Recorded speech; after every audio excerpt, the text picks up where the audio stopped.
Hi, I'm Dan Hilton, Research Manager with HousingLink, and welcome to our overview for the Rental Housing Brief Reports. HousingLink is a Minneapolis-based nonprofit with a mission of helping improve people's lives through information expanding their affordable rental choices. HousingLink receives between 50 and 60,000 visits to our website a month from people looking for information. Many of those visits from low to moderate income Minnesotans and social service providers who are looking for housing options through our rental housing search tool, or just availing themselves of resources we have to help people navigate the very complex world of affordable housing. A smaller but dedicated group of visits to our website are from people with an interest in data and policy, and I'm thinking that likely includes you if you're tuning into this webinar. HousingLink contributes research and analysis to local policy discussion, with a couple of our flagship resources being our Streams database of publicly funded affordable housing and our Twin Cities Rental Review database of private market rents. Our Streams database, which can be accessed at housinglink.org/streams, is a publicly accessible and searchable database of over 116,000 rental housing units in Minnesota, with public funding that guarantees below market rents. The Twin Cities Rental Review, I'm going to go back to the homepage here, Data and Research, drop down Twin Cities Rental Review, is a quarterly report of 10 to 15,000 private market rental listings in the Twin Cities 7-county metro area, providing information on median rents by bedroom size and building type for 66 submarkets within the region. And it is diving in a little deeper to that Twin Cities Rental Review data that really provides the basis for our work in the Minneapolis and St Paul rental housing briefs, which is what I'm going to cover today. Okay, so what is the rental housing brief? Well, issues of affordable housing have taken on greater importance in both the city of Minneapolis and the city of St. Paul recently than at any time in our 20-plus years as an organization. The rental housing briefs are our effort to respond to the need for up-to-date and accurate information with a number of valuable rental market metrics trended year over year and, in many cases, on a monthly basis. So, let's dig in. As you can see, we're on the HousingLink website, www.housinglink.org. I'm going to go over to the Data and Research dropdown and find both the Minneapolis Rental Housing Brief and the St. Paul Housing Brief. There's a couple differences between the two reports, mostly concerning data available for rental licensing, which exists in Minneapolis but not in St. Paul. But the majority of the measures are identical for the two reports. And we'll explore the Minneapolis Rental Housing Brief report today just because. But know that you'll find almost the same data layout and data in the St. Paul report. For either report, you can always find the most up-to-date issue of the report on the respective page. If you don't want to have to check back in every month, you can subscribe to the report, but that's your call. Over here, there's a join email list. So going into the Minneapolis report, now I think this works best on a desktop, but you should be able to see an embedded version of the report right on your screen. And as you can see, you can scroll or zoom in right in this embedded report on the page. And then there's also a couple of places on the page where you can download the report. And we're going to go ahead and say that we did that. We downloaded the report. So from here on out, I'm going to work on a local copy on my machine. So the first page here is just a cover report, letting you know you are indeed in the Minneapolis Rental Housing Brief report. And at the top of page 2, we're looking at median rents. Now, one thing that's important to know with our data is that it's based on vacancy listings. So if there's an instance where, say, a family has been living for 5 years in an apartment and the rent goes up, we're not going to capture that. We are going to capture what rent the unit is listed at when the family moves out, whether it goes up or stays the same. The data is also pretty sensitive to newly constructed units that hit the market. So going rent that is being charged for already occupied units is something that we don't see. But we like to say that we're showing you exactly, by definition, what a renter is facing in the open market. And here you see we show current month or most recent month, same month from last year, and then the percent change over that time. And that's going to be a form that pretty much reproduces itself for a majority of the measures in the report.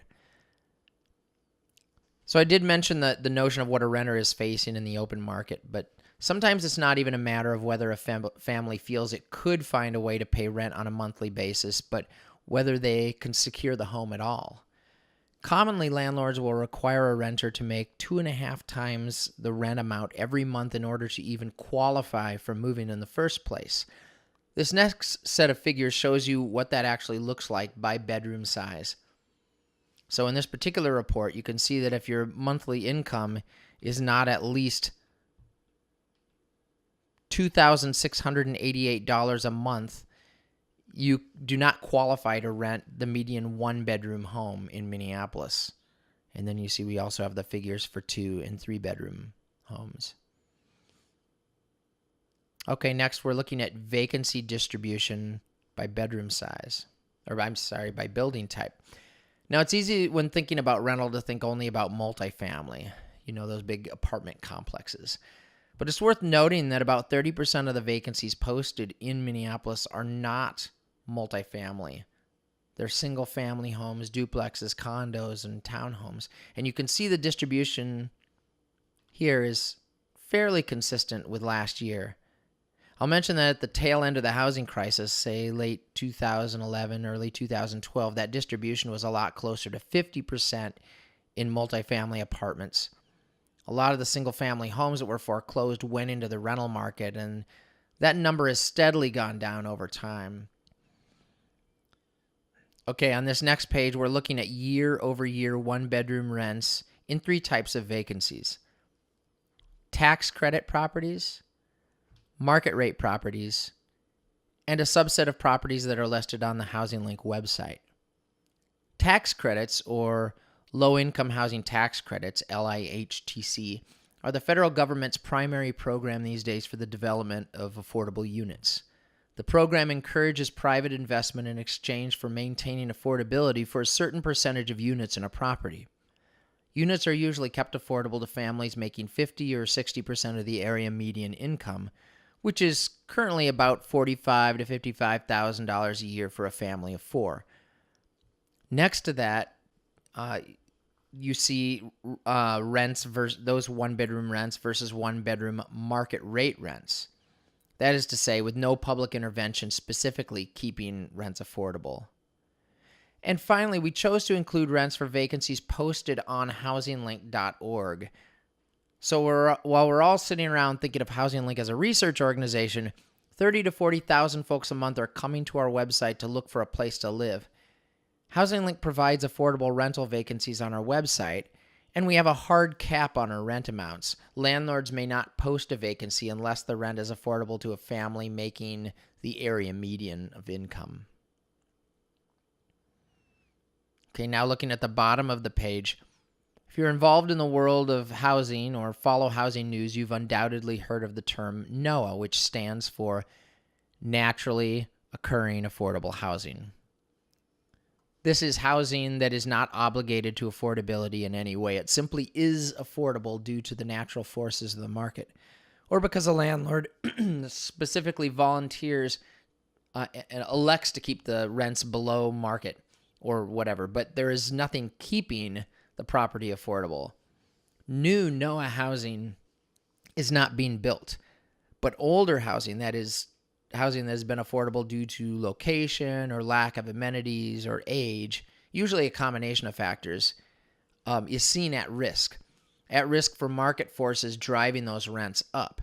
And in some instances, NOAH properties are purchased and renovated and put back out on the market with much higher rents. So as you can imagine, there's a lot of interest in preserving the NOAH housing stock that we have, and we're tracking the number of NOAH vacancies that we see on a monthly basis. Okay, percent of rental vacancies affordable by income level. And what are we talking about here?